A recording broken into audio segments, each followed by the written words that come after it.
As we all know, in 2015, the United Nations designed a collection of 17 goals to plan to achieve a better and more sustainable future for all by 2030. Sustainable Development Goal number 11, or SDG number 11, makes a priority to build sustainable cities and to include all the communities in the city life. If we look at the logo here, we already have a clue on what the goals of SDG number 11 will be. In fact, we can see a null-type building here, followed by a tallest and more modern one, followed again by two other buildings that seems to be the same as the first one. This is to say that the project to build newest and more sustainable buildings doesn't mean that all the old ones will be destroyed. But of course, they will be checking on their safeness before and resilience. The buildings that, for example, are abandoned, however, they will be turned into something useful, such as industries that can be profitable for the government, or they can be turned into something public, such as children playgrounds. If we look at some facts, only 3% of the planet's surface is occupied by cities, but 75% of the world's carbon emission is caused, in fact, by this 3% of the surface occupied by cities, so by the people that live here. This is something really huge, but what is more alarming are the 828 million people that live in slums, lacking of those minimal necessities that we all have in our houses, such as running water and electricity.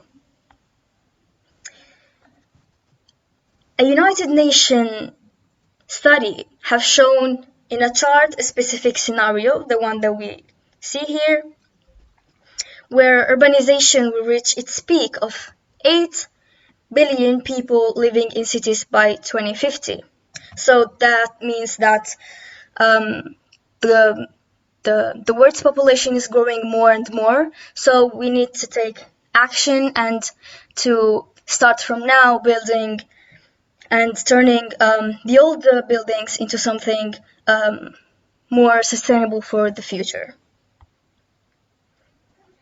SDG number 11 includes also some sub-goals that need to be achieved. For example, the first one wants to ensure access for everybody to affordable and safe houses, and it also wants to turn slums that are around the world into something that can be useful and sustainable. Sub-goal number 2 aims to provide access to safe and affordable public transport system for everyone, not only by improving road safety, but also by expanding the public transport around cities, which means that there's the need to promote the public transport around cities.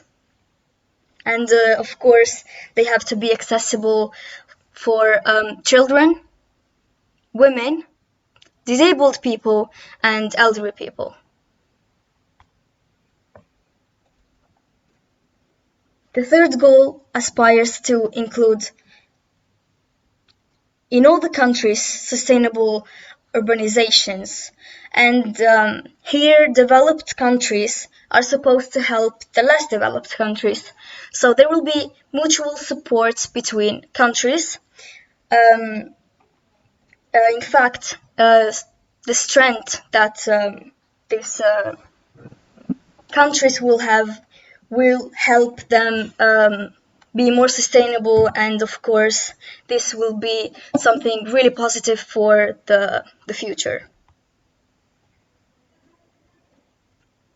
Sub-goal number fourth purpose is to engage more with the world's cultural and natural heritage protection.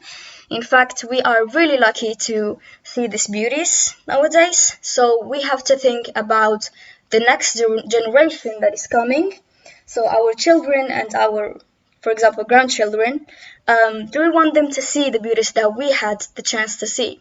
That is the question, and so sustainable goal number 11 wants to ensure that this will happen in the future. After that, SDG number 11 also planned to reduce the number of deaths as well as economic losses caused by natural disasters. So it's important, in fact, to predict the natural disasters and to build something, strong structures in the right place that can be resilience and on what concerns the economic losses, this will decrease poverty, which means that the well-being of the generality will be more efficient and positive, of course.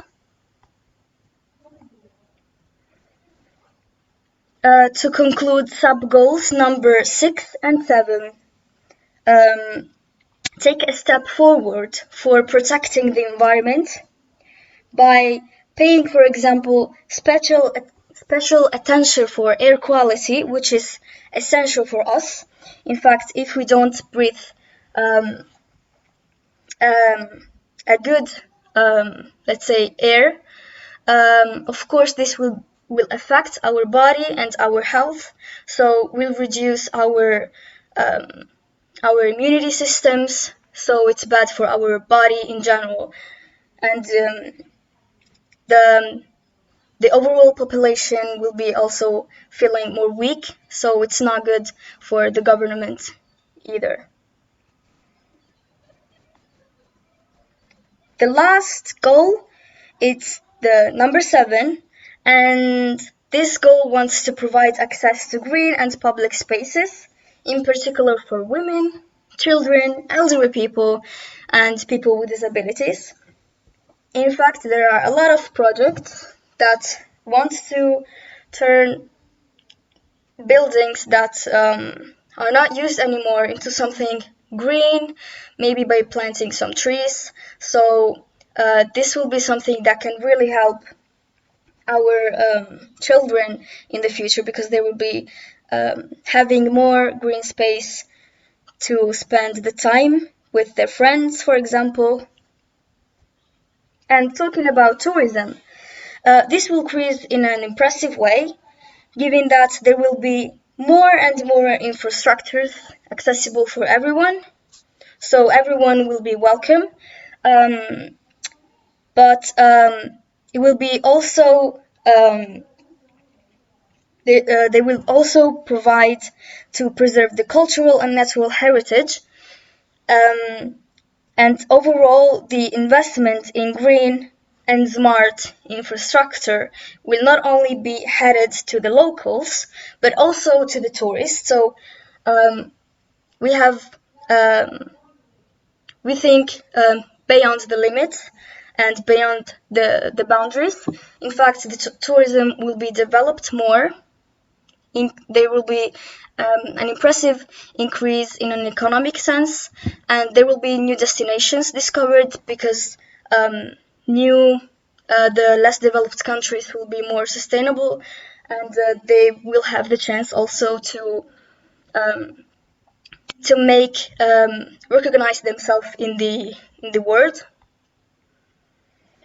There are already some progress of this SDG.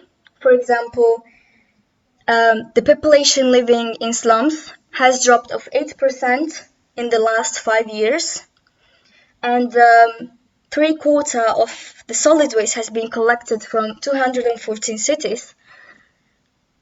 And on what concerns the public transport, this has been turned into something convenient for everyone and accessible for everyone. For example, in the sub-Saharan Africa, in New Zealand, and in Australia. So to conclude, what can we do to help these goals to be achieved?